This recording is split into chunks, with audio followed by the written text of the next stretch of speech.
Waiting. Episode 2. Song. Written, produced, and performed by Meg and Gwen Davies.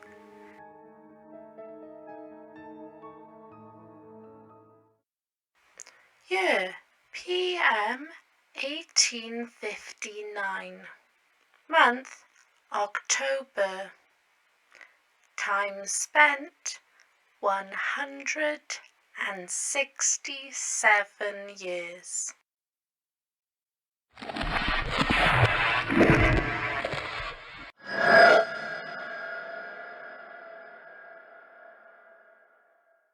Went to see what he could see. And all that he could see was a bunch of fucking rocks. This really isn't as fun when there isn't another set of hands to do it with. Do you think you could grow hands? I doubt it. It's been... God, I don't even know how long at this point. You've not shown any signs of being more than a blob yet. You could at least be able to play some kind of music or something. I miss music. I miss food too. But at least I don't need it to survive. Oh, that's a bit pretentious, isn't it? Ugh. It's just 'cause the way my year is, the advancements we've made, it really let people focus on the parts of you that help you feel alive, not just keep you alive, you know? The development of scientific magic meant we could basically do away with needing to survive. Food wasn't important anymore aside from the joy of eating. Even death isn't reachable unless you go to extreme measures.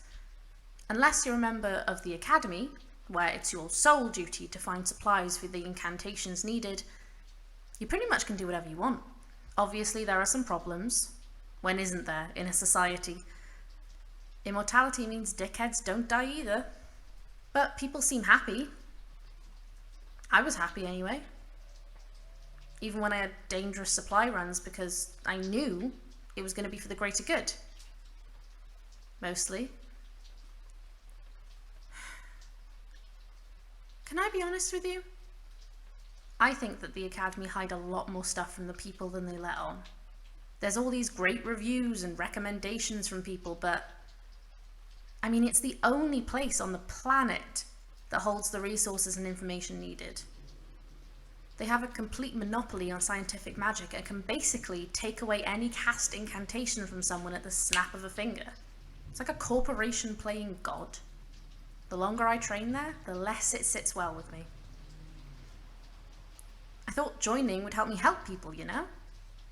Help me find a way to share stories and art in a way that actually impacted the world.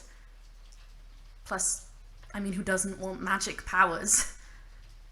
But it's really not as glamorous as they make it out to be in the recruitment videos. You grow up in a less than privileged area and you see these people on your screens. They're seen as great heroes and adventurers, people who go where others can't to help keep the new world alive. Then you recruit, and you realize it's all smoke and mirrors. There's no heroic orchestra playing in the background while you're being tortured in a medieval castle, or stabbed by an angry knight, or burnt at the stake. Those have healed, by the way, if you care. I don't think I'll ever be able to walk properly again, but the scarring isn't as bad as I expected, and my hair has grown back. It's longer than it was when I left on the mission. Does it even count as the same mission anymore? Surely there's a statute of limitations on stuff like that. They probably sent another trainee back to finish the job. Probably didn't even tell them to look out for me. Not that I look the same anymore. Burn scars on half your face and bleach blonde turning to ginger with burnt ends is one hell of a transformation. I was annoyed at first. When the first year went by, then the second, then 5th, then 10th, then 50th. I was seething for decades. Now it's been, what, 200 years? And you'd think my annoyance would have faded, right? But no. I'm getting more and more pissed off as the days continue. I thought you were meant to calm down with age, but not me. I'm probably 221 years old, give or take, and I am the angriest I have ever been. The only problem is, the energy needed to do something with that anger isn't as long-lasting as the anger itself. It's like I've got lava instead of blood, and instead of exploding, I'm just sat here, dormant. I've tried everything I can, both magic and not. I've even tried to climb through the window on multiple occasions, and all that's accomplished is me having to nurse dislocated shoulders every few years. I just don't know what else I can do to get them to realise I'm not back at base yet. They must have noticed, right? Oh, what do you know? You can't even grow hands. I don't trust them. I used to. I'd have done anything the Academy asked at the drop of a hat when I recruited. But now, I mean, for all I know, they could be getting these transmissions. They could be listening to everything and just deliberately not responding, leaving me here to rot. I wouldn't put it past them at this point.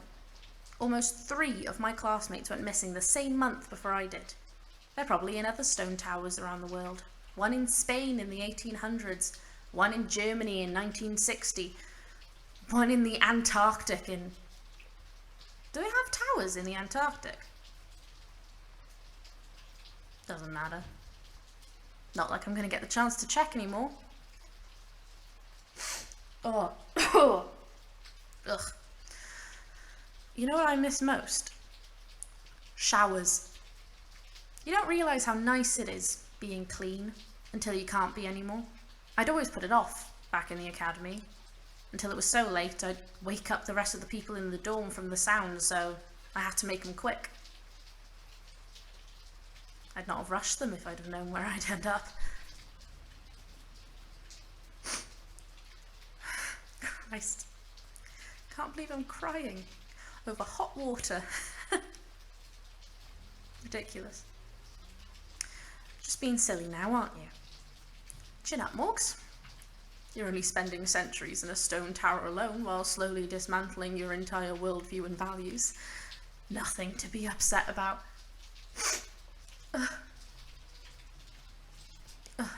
Okay, enough crushing loneliness for today. Time for distraction. I've spent the past 50 years on this other incantation I learnt when I first joined. It's apparently impossible to do without any supplies or tools, but I mean, what else am I meant to do? I think I finally figured it out enough to get it to actually work, so let's give it a go.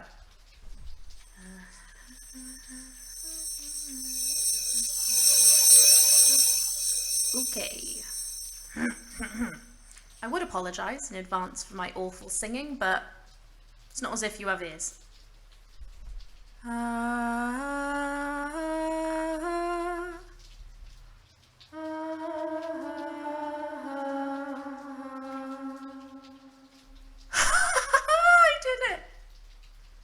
Oh my god, I did it! That shouldn't be possible without supplies. Huh. Seems I'm right about the academy keeping things close to their chest. That's a thought for another day, though. This is the only nice thing to happen to me in centuries. Someone I can listen to. Even if it's my own voice. I'm going to enjoy it. What do I remember the lyrics of?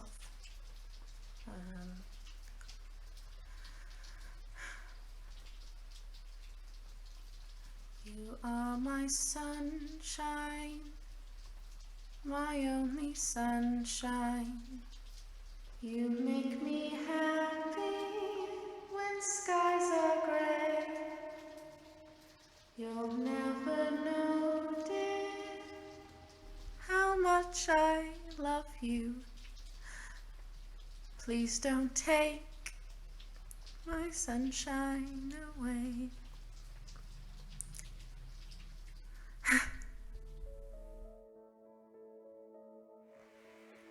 Waiting is written and produced by Gwen Davies, who is also the voice of Morgana and the Unknown Voice. For more information on our song's theme and the sound effects used in this episode, please look at the description in the show notes. If you liked the show, please consider giving it a like or a follow, and please give any comments or criticisms to our Twitter @waitingpod. We'd love to hear them.